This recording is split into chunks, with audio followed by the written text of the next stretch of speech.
Hello everyone, welcome to Chetan Bharat learning.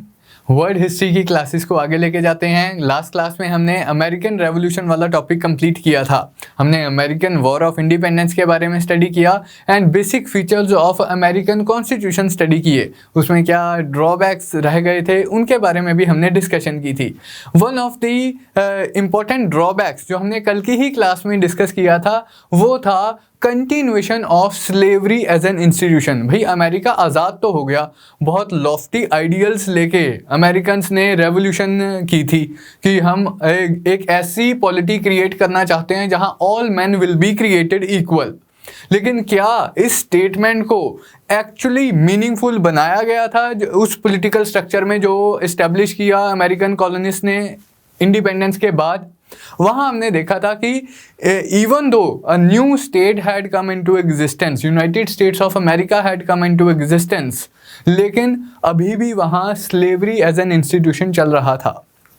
इसी issue के ऊपर, issue of continuation of slavery या फिर अबॉलिशन ऑफ स्लेवरी के ऊपर बहुत एक वायलेंट कन्फ्लिक्ट वेज की जाएगी, बहुत एक वायलेंट वॉर वेज की जाएगी अमेरिका में, जिसे हम याद रखते हैं as American civil war from 1861 to 1865। ये वायलेंट कन्फ्लिक्ट वेज की गई थी and it till now it is the bloodiest conflict in the American history, most violent conflict in the American history. जितना अमेरिकन्स ने इस पर्टिकुलर वॉर में अपने लोगों को खोया है उतना तो सारी वॉर्स में मिलाकर नहीं खोया है, इतनी ये वायलेंट कन्फ्लिक्ट थी।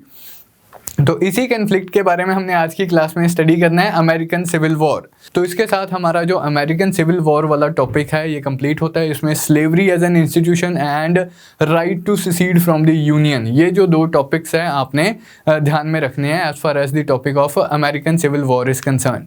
अब इस टॉपिक के कंटेक्स्ट में आप क्वेश्चन ट्राई कर सकते हैं, व्हाइल द रेवोल्यूशन ऑफ 1776 से 1783 created the United states, The Civil War of 1861-65 determined what kind of nation it would be।